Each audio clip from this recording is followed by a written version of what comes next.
Bismillahirrahmanirrahim. Alhamdulillahi Rabbil Alameen. Wa sallallahu ala Sayyidina Muhammadin wa alihi at-tahirin. Assalamu alaikum wa rahmatullahi wa barakatuh. Today is going to be lesson 7 of Shia Creed, and we're going to talk about the eternity of Allah. We're going to talk about how Allah is eternal. So I said that in these lessons, we are going through as a primary text some of the points mentioned by Sheikh Saduk in his book Shia Creed. So we got through the first line from Sheikh Saduk. Now we can move on to the next lines from Sheikh Saduk. Sheikh Saduk, he mentions about Allah, because first he said that our belief is that in the Tawheed of Allah is that Allah is Wahid wa Ahad. Now he says there is not like unto him, so there's nothing similar to him. There's nothing like him. He is Qadim. He's never non-existent. He never will be non-existent. He's Qadim. So he says, there is not like unto him. He is Qadim. He is the hearing, the seeing, the Alim, the all-knowing, the wise, the living, the everlasting, the mighty, Al-Aziz, the holy, Al-Qudus, the knowing, Al-Alim, the powerful, the self-sufficient, Al-Ghani. All these things Sheikh Saduk brings and he mentions here. So we're going to pick over the next few lessons some of these to talk about. We're going to talk about the eternity of Allah. Then we're going to talk about the knowledge of Allah, Allah being all knowledgeable, the power of Allah, and things of this type. So we could say that we're somehow beginning the topic of the Sifa of Allah. The Sifa of Allah are an important topic, and we talk about in the Tawheed. So we could somehow say that we're beginning that, but we're going to go more into it formally with some different points later on, inshallah. So as for the Sifa of Allah, the Sifa is the attributes of Allah. We must remember that these are not separate parts. Allah doesn't have separate parts, as you could see in all the previous lectures and lessons that we've been saying along that line. So we must remember that when we talk about the Sifa of Allah, that Allah does not have separate parts. In fact, all these Sifa, they're referring back to one absolute reality. So no matter what Sifa, what attribute we're talking about, we can refer it back somehow to that absolute infinite reality that minds cannot confine, that minds cannot limit. Allah the Exalted cannot be limited or confined. He is infinite. He is absolute. He is better. He, the Exalted, is better than anything the mind can picture. Anything the mind can limit. So when we say nothing is like him, really, he, the Exalted, has no similar. He, the Exalted, is the only unique Allah, Ahad, the only unique Allah. Also, we must understand, respected brothers or sisters, whomsoever may be watching this, present or in the future, that there are different classifications when we talk about the Sifa of Allah, which I'm going to bring later, inshallah. But One classification that we could say is that the sifa are dhati, they're like necessary, essential attributes. That is, when we think of this attribute in our mind, we can't think of relation of creation with it. It's something that essentially belongs to Allah. It's something that's essentially Allah's. It's Allah, essentially. That is, we can understand that Allah has these sifa, these attributes, necessarily in His own being, essentially in His own being, like power. He is power. This is not something additional to Him. He is power. Essentially, He is powerful, the most powerful.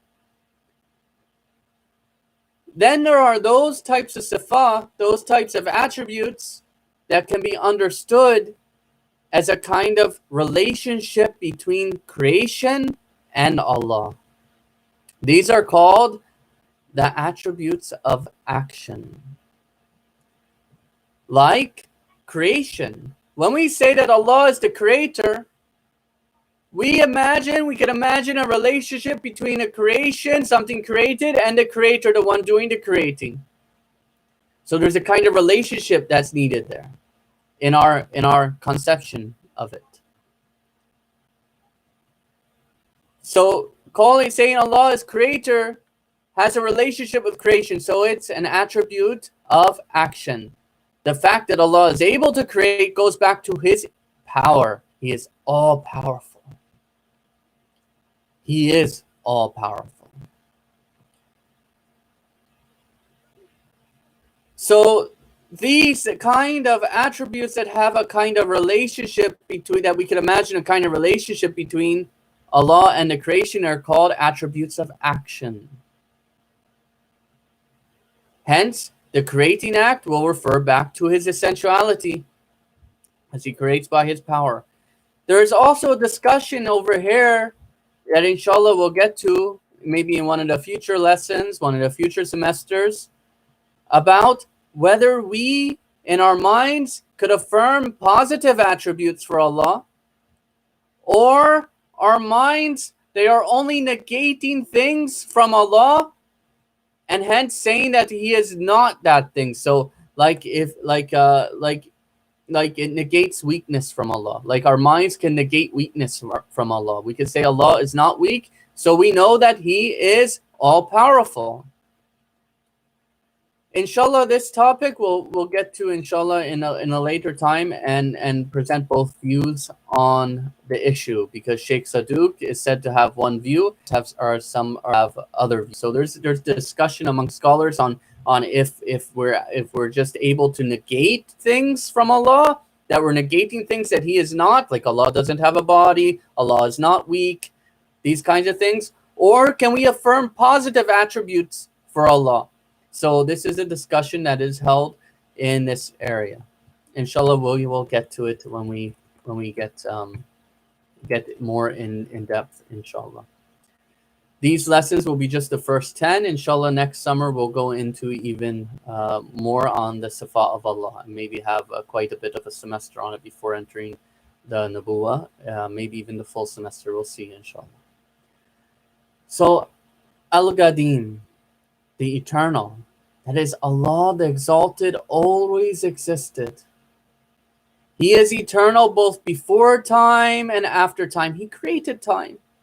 He's not in time. He's not confined in time. Time is not limiting him. Time is depending on Allah. And there's discussion on what time is and all that in its place. In fact, time itself does not even apply to Him. He created it. He created time. So Allah always existed.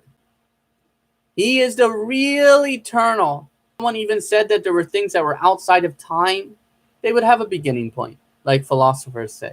But that has a discussion in its own place. They say that things are either in time or not in time. And if they're not in time, well, they still have a beginning point. So we can say that Allah is something that always existed. That always existed. In time, not in time, doesn't matter. He always existed. He had no beginning point and he has no end point. So Allah the Exalted is eternal absolutely. He always was existing. That is Allah exists. He didn't come into being. He wasn't huduth. If he did, he would be contingent. And if he were contingent, he would be limited. And if he were limited and caused, then the thing prior to him would be more stronger than him, would be more prior than him, and would rightly be called Allah subhanahu wa ta'ala. So he is always existing. He is a necessary existence that causes other things to exist, that causes other things to be, that caused contingent existence to exist. Allah the Exalted caused all contingency. Everything created is called contingent existence. We call them mumkinat, al-mumkin al-wujud. All this contingent existence, everything all creation is something that depends on Allah exclusively. Everything that Allah created is depending on Allah exclusively. No matter how Allah made the system of causality and cause and effect, or how He has done this or that, everything still is depending on Him. He is the real existing and being that was never created and is not the effect of anything. And He will never not exist. Allah has no end. If He did, He would be limited. If Allah had an end, then He would be limited. He would be limited to a time. That's far too low to be considered for Allah. Allah is far exalted above time and above ending. So Allah is, in reality, He is always existing. He always did exist. He always will exist. It is us, the creation, who are subject to coming into existence, to coming into contingent existence, and occurrence, huduth, change, annihilation, transformation. It is us who go through this. It is us who changes. It is us who has a beginning point. It is us who has an ending point, who goes through changes, transformations. It's creation that does. It is us who are in al-wujud al-imkan, in contingent existence. Not Allah. He is necessary in His self. He is al-wajib al-wujud. Allah the Exalted is necessary, and we are contingent. We need Allah. Allah His self is absolute, powerful, all-powerful, all-knowing. So every essential attribute we have in mind is firstly referring back to the one infinite absolute reality, not to separate parts. And secondly, everything we think is limited in some way as a conception about Allah. He is greater than whatsoever we can say about Him. So anything that we could say, He is more exalted than our minds could ever grasp. We have to, things that we could say are things that are freeing notions. Like if we try to limit Him in our minds, everything that we try to limit Him with will be too low. He'll be greater than that. However, we must understand that these pure attributes about Him are freeing. They're freeing meanings. They are freeing conceptions. They must be understood in a way that when we understand them, they should open up to us, open up in our minds how exalted and supreme Allah the Exalted is. Not putting a limit on Him, not confining upon Him, not like when we understand limited things. So every notion that we do get about Allah, every idea that we do get about Allah, should be in a way that it is freeing us from limitations about Allah. That when we consider that that notion about the law, we should know that the law is so great that we cannot limit that notion, like all powerful. What is all powerful? We could understand that all powerful means it's like unlimited power, but can we confine unlimited power? Can we limit unlimited power? Think about it. So these kinds of things we have to have in our minds, that when we think about the law, that we're thinking about it in a way that is like that are free notions. So because we cannot any limitation to him is too low for him. He is far exalted. So Allah the Exalted is all powerful. We don't limit that to saying he is only powerful in a certain time. As well as all hearing. This does not mean that Allah the Exalted has ears like me. It means he is all knowing. And what is all knowing is so great for us to comprehend, to fully comprehend. We cannot limit that. All knowing. What is all knowing? We cannot limit that and confine that. He's so great. Allah the Exalted is so great. Yet we understand this thing, that he knows everything and is not limited. We can understand that. Inshallah, later on, we'll discuss more about the Sifat. So today's topic is going to be on Qadim, the eternity of Allah.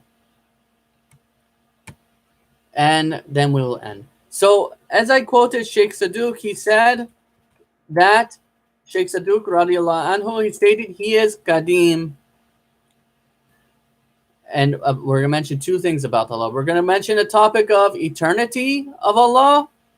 And the second is the discussion on As-Sarmadiyya, which means that Allah the Exalted is eternal, having no beginning and no end. Sarmadiyya means that Allah the Exalted is having no beginning and no end. As for Allah the Exalted being Qadim, eternal, we can approach this subject in two manners. One is by the argument of huduth, and the second is by the argument of causality. So if we want to look for some kind of argumentation, some kind of proof, some kind of dalil for the fact that Allah the Exalted is Qadim, is eternal, we could go by two ways. We could go by the argument of huduth or the argument of causality. The first argument was the argument of huduth, that is, was the one that was used by the Mutakallimun. The Mutakallimun are the theologians. To prove that Allah the Exalted is eternal, is Qadim. So let's look at both these arguments. First, the world around us, when we observe it, we realize that things are occurring. Things are occurring in the world around us after not existing. Something didn't exist, then it existed. They once were not, then they were there, then they existed. This act of creating that we notice in the external world allows our minds to realize the notion, to derive the notion of huduth. Huduth technically means that things were preceded by non-existence before they existed. So something existed and it was preceded by non-existence. So it didn't exist and then it existed. That's what is meant technically by huduth. Since these things that exist did not exist at one point, they required someone to bring them into existence, someone to bring them into creation. Such muhdith, the one who brings into existence, cannot have an endless chain or an endless loop. We said before, tasalsul and dor are invalid. We cannot say that a chain goes on infinite. There cannot be infinite regression, and an endless loop is also impossible. That's absurd. So if we say that the muhdith was an endless chain, it has to end somewhere. And if we say it was an endless loop, it has to end somewhere. So since we cannot have an endless chain and we cannot have an endless loop, therefore it must end at something which is not hadith.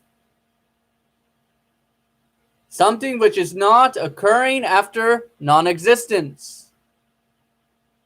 Therefore it ends at a being which is Qadim, which is eternal. That being was never preceded by non-existence, it always existed. By that argument, it could be proved that Allah the Exalted always existed. The second argument or proof is the argument of causality. We can use the argument of causality over here. That is, every effect requires a cause. And that chain of causes cannot go on for infinite regression or door. Tawsalsul and door are incorrect. Therefore, there must be a necessary cause.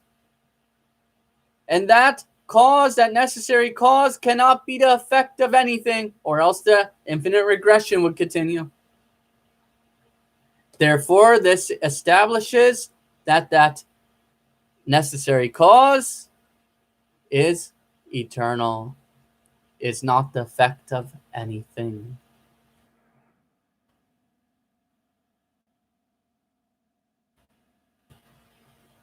As for the topic of As-Sarmadiyya, that is that Allah the Exalted has no beginning and no end, as well as there is no quality that is additional to his being. Necessity of his being indicates that there is nothing added to him from outside. So there's nothing from outside added to him, as that would indicate need, which is against the notion of necessity. So As-Sarmadiyya is that Allah the Exalted has no beginning and he has no end, and nothing is added to him. He's needless. Abul Hasan al-Ash'ari, the Ash'arites are a theological school that has majorly affected the Sunni school of thought. The Ash'arites said that baqa, remaining, is a quality additional to the essence of Allah. So Abul Hasan al-Ash'ari, he said that remaining is additional to Allah's essence. And this baqa, this remaining, depends on Allah. Others have said that Allah is baqi, enduring, eternal, because his own self, that is he is wajib al-wujud bi dhati. He is essentially wajib al-wujud in himself. And this is the right view, because the very notion of wajib al-wujud, of necessary being, by necessity indicates the impossibility of becoming non-existent. So Abul Hasan al-Ash'ari, he said that Allah is al-Baqi, Allah is the one who is enduring, eternal. But that quality is depending on Allah and is additional to his essence. We said no. Allah is wajib al-wujud bi that. He is wajib al-wujud bi dhati. He is wajib in his very self. Wajib obligatory, necessary existence in his very self. So, since he is wajib al-wujud bi dhati, in his very self, then the necessity that he has, the wajib, the wajib in his self, indicates that it is impossible for him to be non-existent. So this is a brief look at a Sarmadiya. So we said about the topic of Kadim. We said there were two arguments. There was one, the argument of Huduth.